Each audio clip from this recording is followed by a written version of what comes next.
minsan tama rin si Pangulo Duterte. There must be something wrong with our justice system. Nahuli ng April, 200 grams. Last April, nahuli-huli ko ngayon. Eh, ano pinagtataka ko?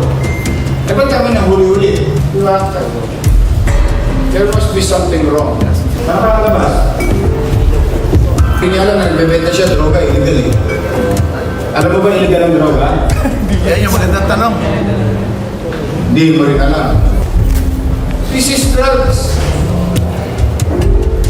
People get killed in drugs.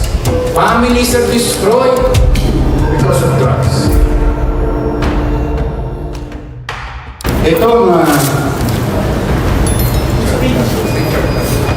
Itong Richard Castro, ano to? Di ba may link sa YouTube to? Starring. Halika. Artista ka na. Ang beta ka pa waves. Nag-YouTube ka pa rin. Kumikita ka sa YouTube. Vlogger to, vlogger.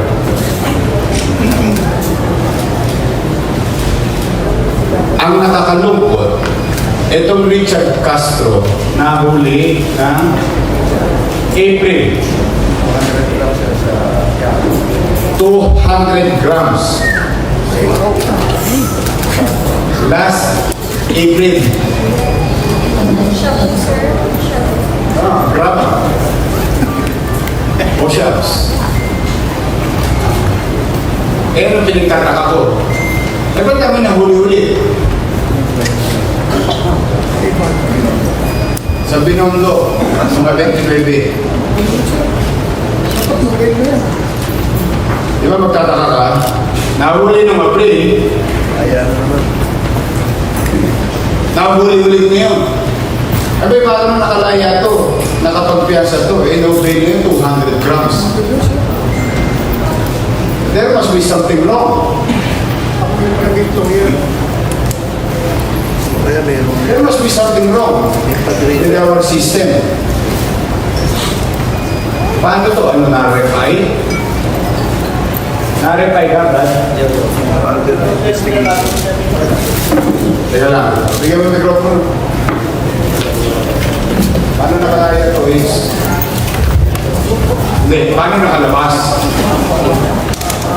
Kasi laya, ibig sabihin na patunayan wala ka sa akin. Paano ko nakalabas? Paano nakalabas? Ha? Ano? Sa kasama mo, sikat ko na sa YouTube. Ito naman. Paano ka nakalaya? Nagulat na lang. Nagulat ka na lang, lumaya kang bigla. May nagpagkano piyasa mo? Teka muna. Nahuli kang Abril. O. Tapos, Ano section? Mali yung paratang sa'yo, kaya ina-reply ka. Tama? O tapos sige, nahuli ka ulit. Mali na naman ang huli sa'yo, malamang.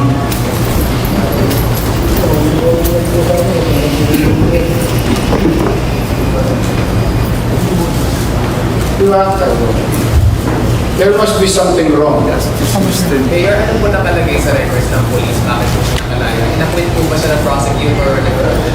Araw pa ito, malamang. Under investigation. Hindi naman pwedeng in a few months, acquitted ka. Kasi walang probable cause daw sa prosecutor, sir. Kasi detain pa lang. Most likely, we wanted to go and dig further. Sir, baka naman nagkaroon ng technicality. Yes, malamang kaso technicality na naman to. Police report, kaya nagkaroon siya ng pumasok siya sa plea bargaining. So just to Pero clarify, mahuli ka ulit. is this guy from Pasig? Oh, no. Frank Quiapo. Sir, may connection yung pagiging vlogger niya or YouTuber sa pagdating? Nag-aalala to, nag-YouTube. Di Iba doon sir ang transaction. Kasi ngayon, ang transaction ng droga by by Facebook sa YouTube doon na nag-uusap sila. Talaga? Sir, yan yung... Virtual na rin ang pagbebenta ng droga ngayon. Pwede sir. Paste sir sa cover ko sa PIDEA. So wala pong record Maraming ng ganun. police kung kailan siya nakalaya. Alamin natin. Very raw. But one thing for sure, he was apprehended before on a case filed against him for in possession of 200 grams. Dapat sir, convicted na yan. Sir, ngayon ilang gramo yung nakuha sa kanya? Ilan na ako boys? Oh, Wala pa lang kasalanan. kawawa naman sir, hindi niya alam eh. Wala pa lang kasalanan. Ano pa hindi mo alam? Para hindi ko natatanungin. Dati kami ano yan, nagkakontsabang polis. Ah. Hindi kaya, dahil mali yung talagang inano. Well, Minaling. ang assumption ko, may investigasyon ng makalawit o pinasa sa piskal o piskal ang mag-identify o siya ay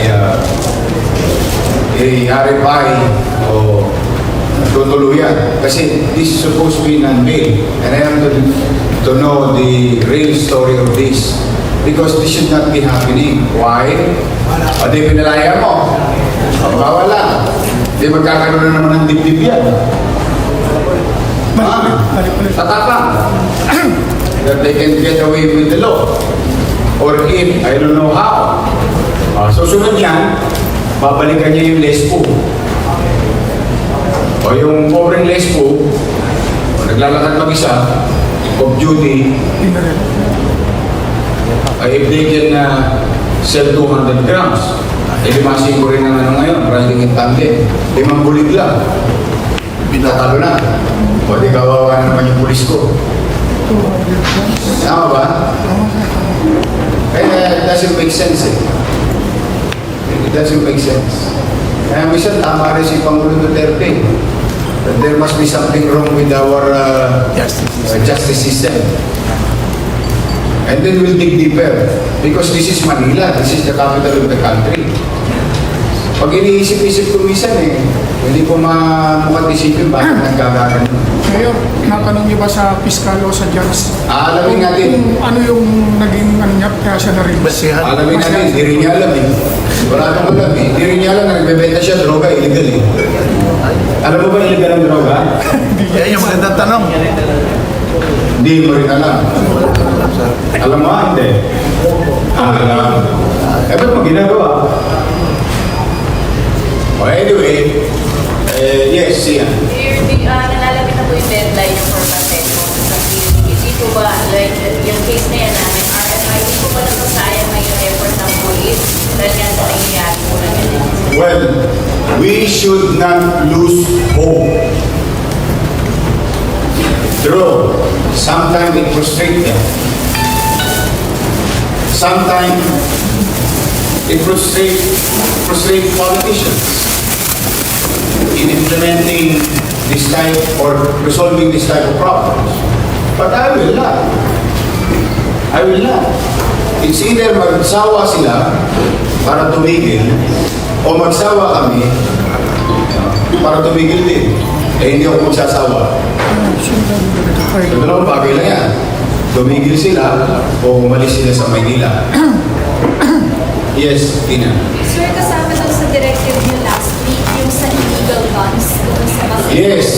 May response na po yun. Kasi kayo po mismo nagpakita na may barangay officials na Yeah. may mga baril. Yes. Ating ex-chairman, may baril. May nahuli na po ba na may illegal guns doon sa lugar? Eh, malalaan natin yan.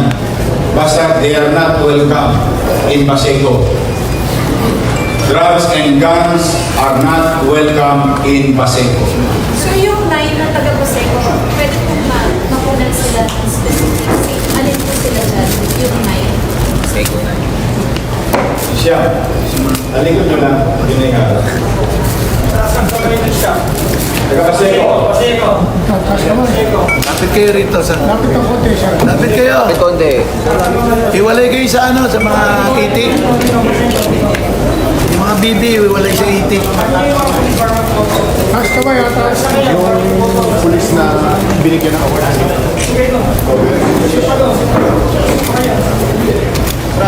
Paano inuli yan, Brad? By master. May video ba nito? Anyway, Sir, follow up lang siya sa Paseco. Yes, please. Interview chairman. She was very emotional.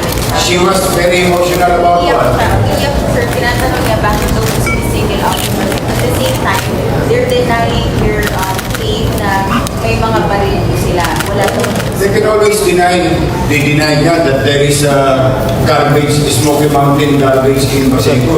Storya ko yun. May nakita nga ng PRRC Road drone. sa drone na may basura. They can always deny that there is illegal activity in the area. Dahil inutil yung mga barangay official sa Paseco. Or kung di sila inutil, Adler. tumatanggap sila ng tangga. May tangga, sir. Yanga. Kaya, Kaila. ganun lang kasimple yun. Bakit lagi nasa inyo sa Paseco? Kayo mismo, wala pa ako, nagbabalita na kayo sa Paseco.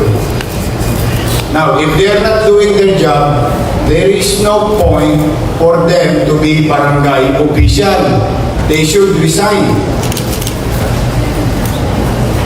Sir, imububo ba yan? I-recommend mo sa DILG, ma? Yes. Alam natin talamak, meron? Yes, I will recommend them for dismissal. Ito, ebidensya to, yun. Sir, they're asking for evidence. Ha? Ano to? Ito more than evidence, oh. Nakalawin.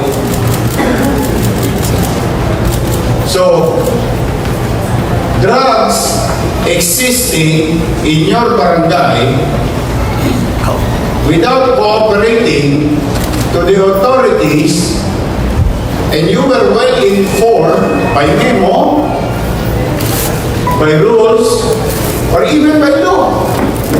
It is your moral obligation as barangay official to keep your community clean of illegal drugs or illegal activities. Then you can be charged of non-pisan. If you say, sana, in-record mo ba, sinabi niya, hindi niya alam, and that is non-pisan. Bakit? Paano mong hindi nalaman kapitbahay mo? O MHBD? O meron mga listahan? Are you the one who furnished the PDEA, the FPD of this list? You have to submit because there's already guidelines in the BATAC system, the Barangay Anti-Drug Campaign by the DILG. So it's either hindi ko tinatrabaho yung trabaho mo, which is ang pisan, or you're a protector. And protector, you're also liable. This is drugs. People get killed in drugs. Families are destroyed because of drugs.